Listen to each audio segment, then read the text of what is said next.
우리 함께 성경 말씀 보겠습니다. 오늘은 사도행전 28장 31절 우리 한 구절 말씀입니다. 우리 함께 큰 소리로 읽겠습니다. 시작. 하나님의 나라를 전파하며 주 예수 그리스도에 관한 모든 것을 담대하게 거침없이 가르치더라. 아멘. 예, 오늘은 우리 이제 사도행전 설교 마지막 시간입니다. 우리가 그동안 사도 바울이 어떻게 예수님을 믿게 되었고 또 어떻게 교회를 세우게 되었고 또 이제 사도행전 이제 로마로 가는 그 모든 여정을 우리가 작년부터 올해 이제 6월까지 긴 시간 동안 함께 말씀을 나누었습니다. 우리가 지난주에 바울이 통장을 만나서 멜리데 섬에 도착하게 되었는데요. 거기서 독사에 물렸지만 살아나는 기적을 경험하게 되었습니다. 바울을 물었던 독이 바울을 삼키지 못했습니다. 누가복음 16장 18절에 보면 뱀을 집으며 모든 독을 마실지라도 해를 받지 않는다라고 하셨습니다. 바로 예수님께서 예수님을 믿는 자들에게 이런 놀라운 기적과 표적이 따른다는 것을 약속하셨고 그 말씀 그대로 사도 바울이 예수님의 일을 수행하자 하나님께서 기적을 베풀어 주셨습니다. 오늘 우리가 사도행전을 읽어보면 그 어떤 것도 이 바울의 하나님의 역사를 막을 수 없습니다. 하나님께서 여전히 이 바울을 통해서 하고자 하셨던 일들이 많았기 때문입니다. 오늘 우리의 삶도 마찬가지입니다. 우리의 사명이 다하는 그날까지 하나님은 우리의 영혼을 붙들고 계시고 결코 우리를 포기하지 않으실 것입니다.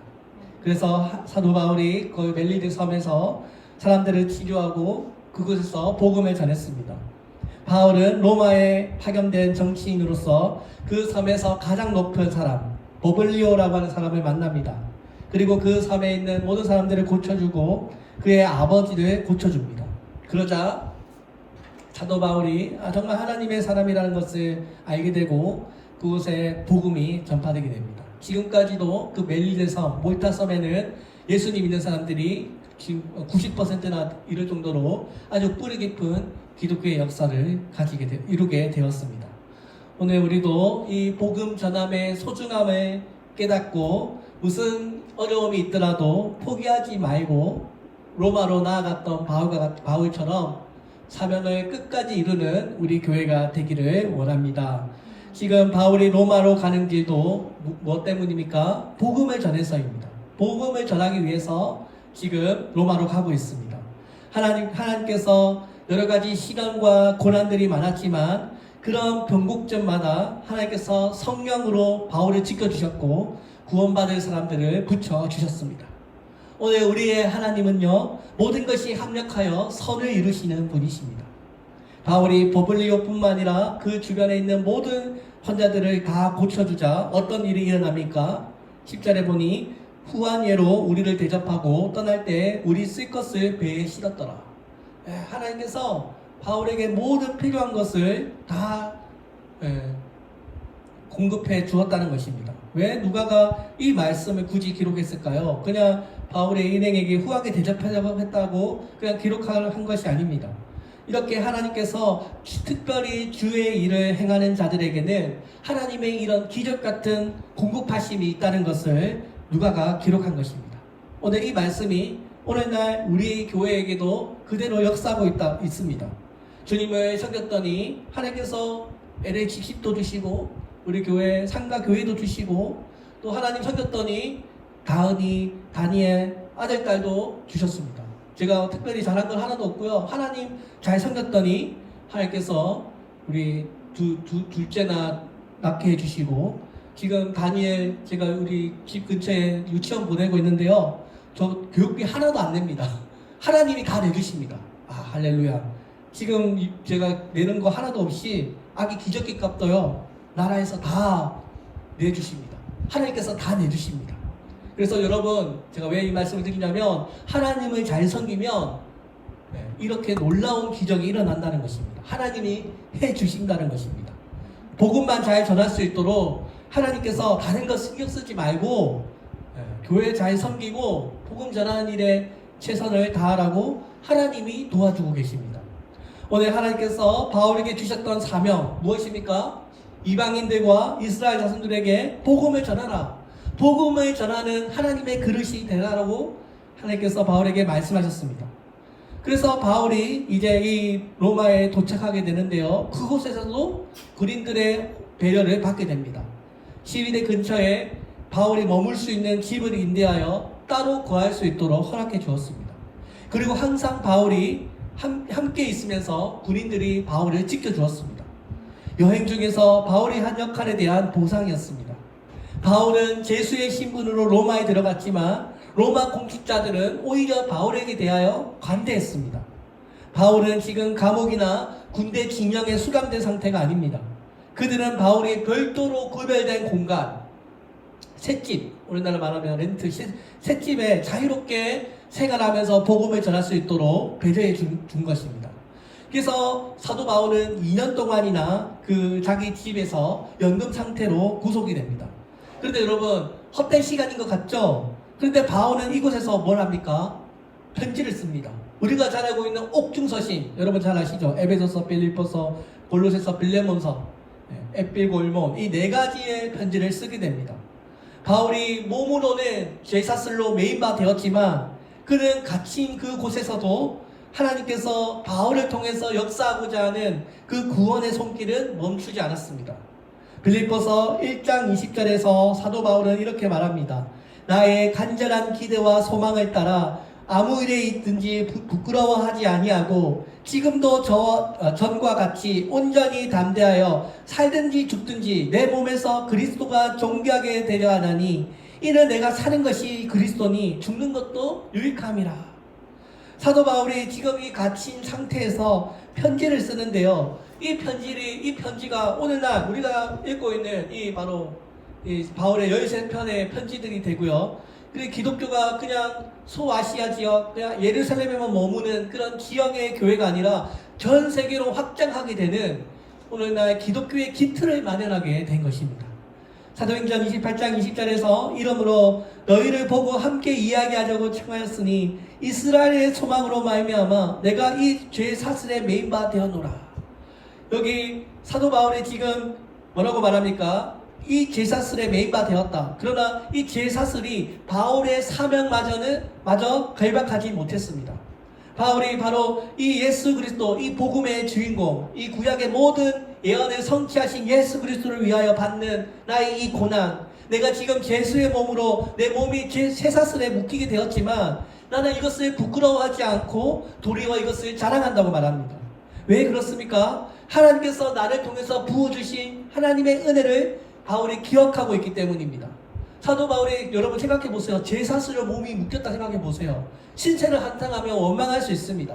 사도 바울은요, 로마의 시민권을 가지고 있고 돈도 많고요, 많이 배운 사람이고요, 혈통적으로 유대인이고 남부러울 것이 없는 사람입니다.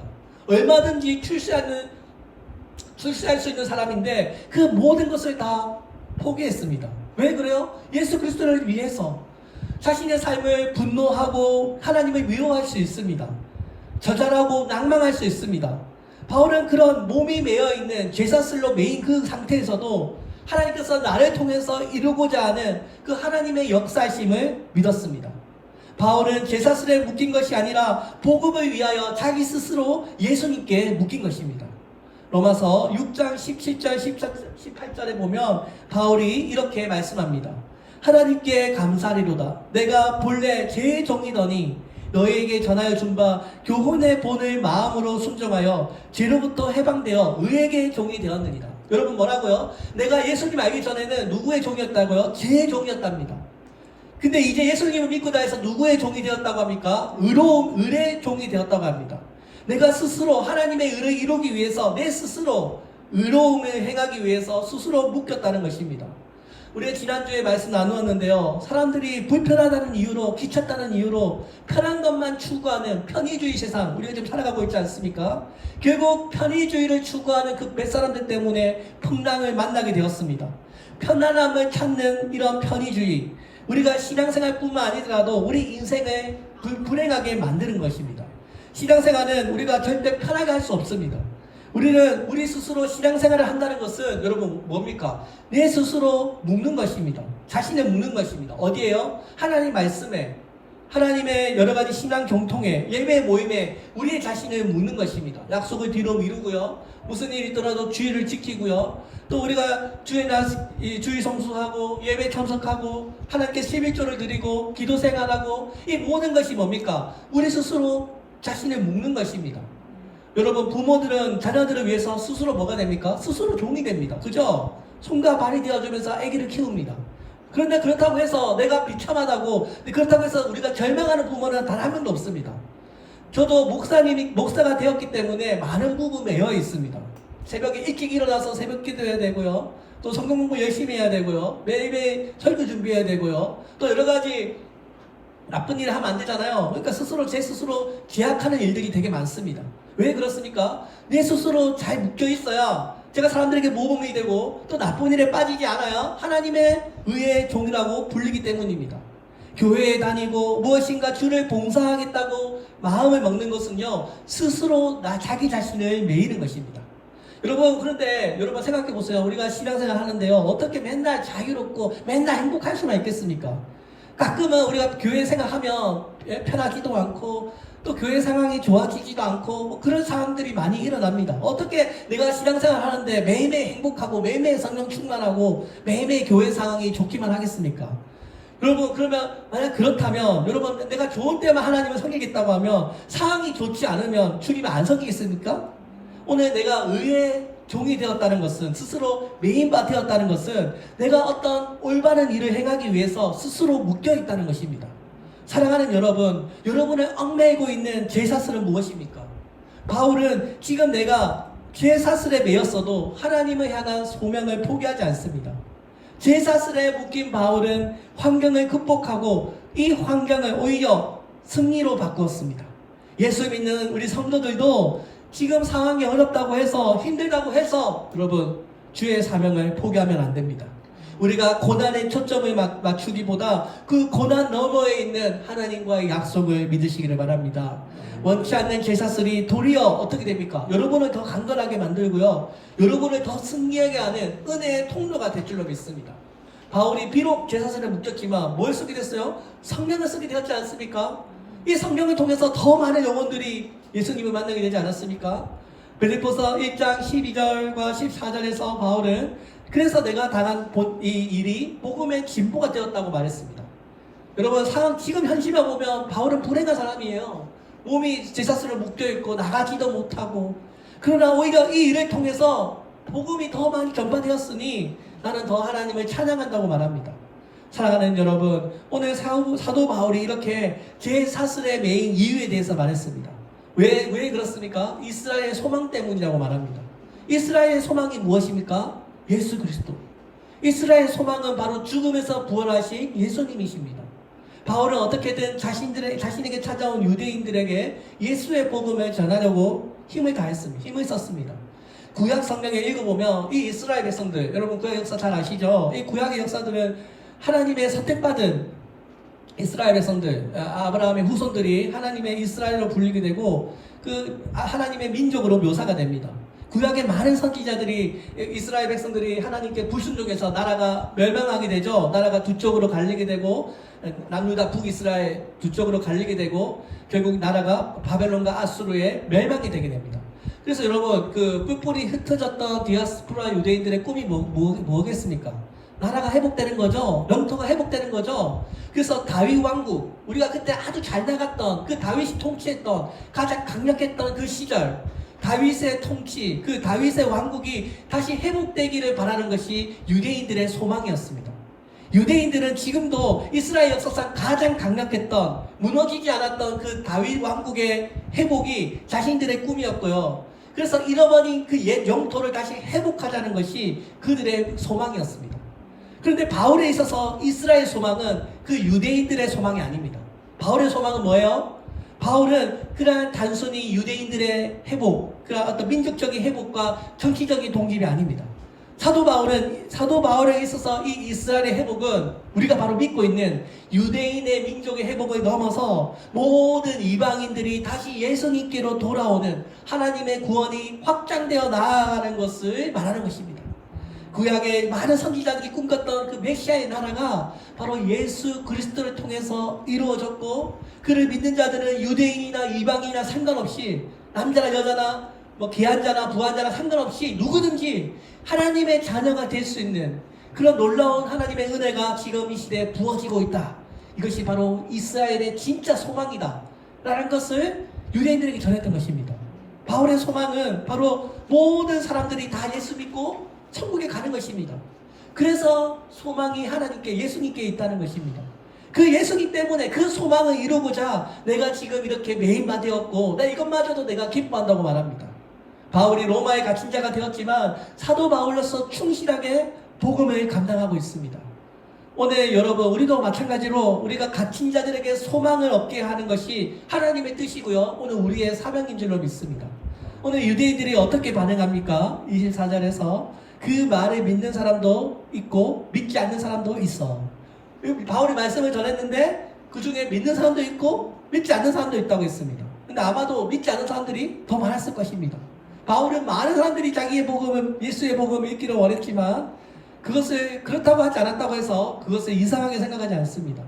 그러나 바울은 열심히 다해서 자신의 복음을 전합니다. 27절, 28절에 보니 이 백성들의 마음이 우둔하여져서 그 귀로는 둔하게 듣고 그 눈은 감았으니 이는 눈으로 보고 귀로 듣고 마음으로 깨달아 돌아오며 내가 고쳐줄까 함이라 하였으니, 그런즉 하나님의 이 구원이 이방인에게로 보내어진 줄을 알라. 그들은 그것을 들으리라 하더라.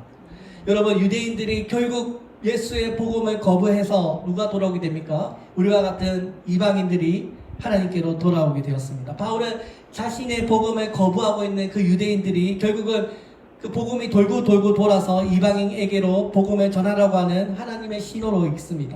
물론 유대인들도 나중에 예수의 복음을 받아들여서 그들도 예수님의 자녀가 될 것이지만, 지금 이 상황에서는 유대인들이 결국은 예수의 복음을 거절하게 될 것을 바울이 알았습니다. 도리어 그들이 이방인들을, 하나님께서는 바울에게 더 열심히 이방인들에게 가서 복음을 전하라고 하는 하나님의 뜻으로 여겼던 것입니다. 그리해서 바울이 로마의 감옥에 가서도 복음을 전하고 어디를 가든지 십자가의 복음을 전파해서 그곳에서 교회를 세웠습니다. 우리가 이 사도행전의 바울의 여정을 읽어보면 사도 바울처럼 정말 핍박을 많이 받은 사람도 없습니다. 근데 바울은요, 그 모든 어려움을 다 이겨냈습니다. 우리가 상황이 어렵다고 해서 그 사명을 멈출 수는 없는 것입니다. 앞으로 이런 길이 계속 될 터인데 여전히 하나님을 섬길 것인가? 이 질문에 대해서 바울은 네라고 대답합니다. 히브리서 기자는 이렇게 말합니다. 이런 사람은 세상이 감당하지 못하도다. 세상이 감당하지 못한 사람이 바로 바울이었습니다. 내가 편할 때, 내가 힘들다고 해서 포기하는 것이 아닙니다. 마지막 순간까지 한 영혼이라도 더 구원받는 것이 바울의 사명이었습니다. 배가 파선하여 그 섬에 도착했을 때 그곳에서 뱀에도 물리지만 오히려 하나님의 능력이 드러나는 기회가 되었습니다. 지금도 바울은 죄수의 신분으로 로마에 도착하지만 그곳에서 셋집에 유하면서 자기에게 찾아오는 유대인들에게 하나님의 나라를 거침없이 담대하게 전했습니다. 초대교회가 어떻게 이렇게 부흥할 수 있었을까요? 바울처럼 큰 환란이 불어 닥쳤을 때 먹고 살 길을 찾는 것이 아니라 오히려 교회 성도들은 흩어져서 복음을 전했습니다. 바울이 이렇게 정말 황제 앞에 섰을 때 나를 살려달라고 애걸하지 않고 오히려 그 기회로 뭘로 사용했어요? 복음 전하는 기회로 사용했습니다.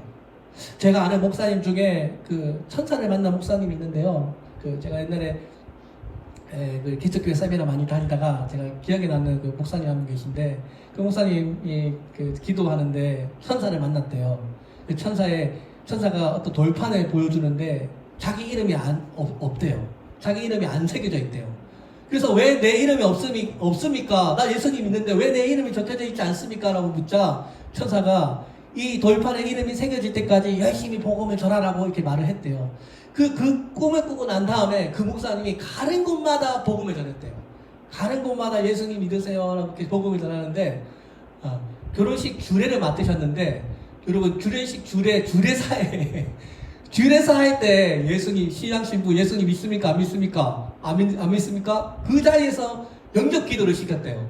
그 신랑 측 어머니가 목사님 해도 너무해요. 어떻게 결혼식장에서 영접 기도를 시키십니까? 근데 예수님이 그분은 그게 사명이래요. 그분은 그래서 성도지에 교회도 많이 세우시고요. 또 뭐 그 교회도 크고요. 하나님께서 그분에게 복을 많이 주었습니다. 왜 그러냐니까 가는 곳마다 복음을 전하고 결혼식에 주례했는데 영접기도 시켰다니까요, 목사님. 그런 분은 어디 있습니까? 그런 소리를 들을 만큼 열심히 복음을 전했다고 합니다. 여러분, 세상이 감당하지 못한 사람이랄까요? 우리 지난주에 제주도 선교사 이기풍 목사님, 여러분 복음을 많이 얼마나 열심히 전했더니 목소리를 잃어버리고요. 그 제주도의 그 기회를 복음로라고 부른다고 합니다. 사랑하는 여러분, 오늘 우리 교회도 그런 복음의 씨앗이 심겨지기를 바랍니다. 로마 감옥에 있는 동안에 내가 복음을 전할 수 없다? 그럼 편지를 씁니다. 편지를 쓰고서라도 복음을 전합니다. 박해를 받는 동안에 집에 모여서 초대교회 성도들이 박해 받는다고 믿음을 포기한 것이 아니고요. 지하 동굴에 가서도 예배드리고요. 흩어지면 복음을 전했습니다.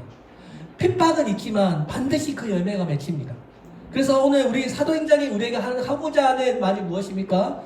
전도를 멈추지 말라는 것입니다. 복음 전하는 일에 포기하지 말라는 것입니다. 바울이 그들을 포기하지 않았기 때문에 계속해서 가는 곳마다 복음을 들려주었더니 그 하나의 미랄이 땅에 떨어져서 죽어서 많은 열매를 맺게 되었습니다.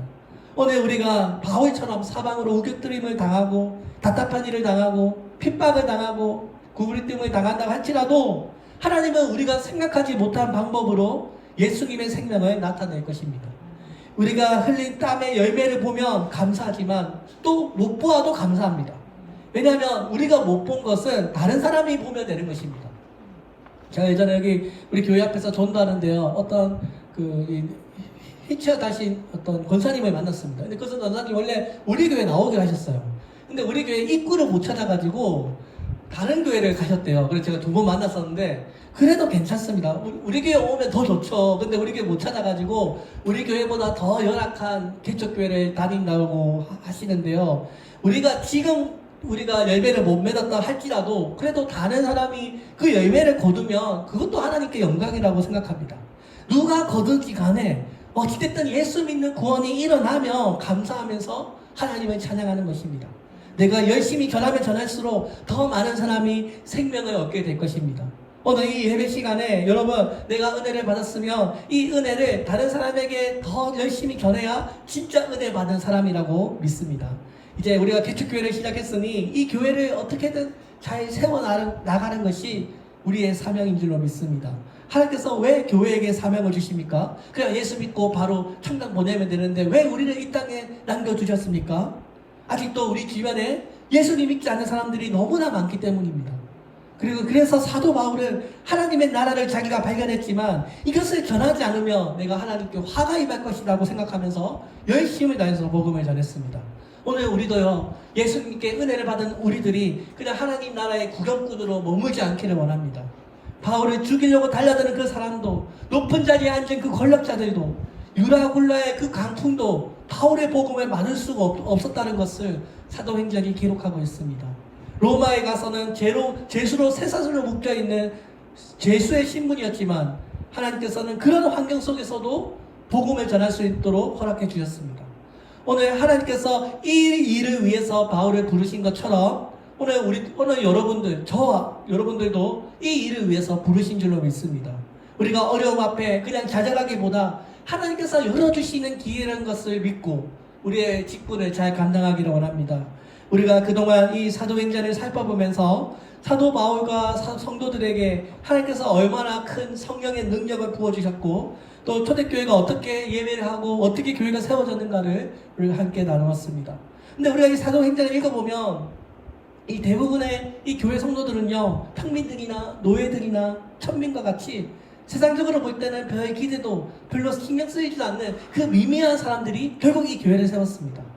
그리고 마침내 이들이 로마 제국의 복음으로 바꾸었습니다. 정확하게 말하면 오늘 본문에서 사도 바울이 로마에 있던 사람들에게 복음을 증거한 지 대략 250년이 지나서 AD 313년에 로마의 콘스탄티누스 황제가 밀라노 칙령을 발표하는데요. 이때 바로 공식적으로 기독교가 공유화하게 됩니다.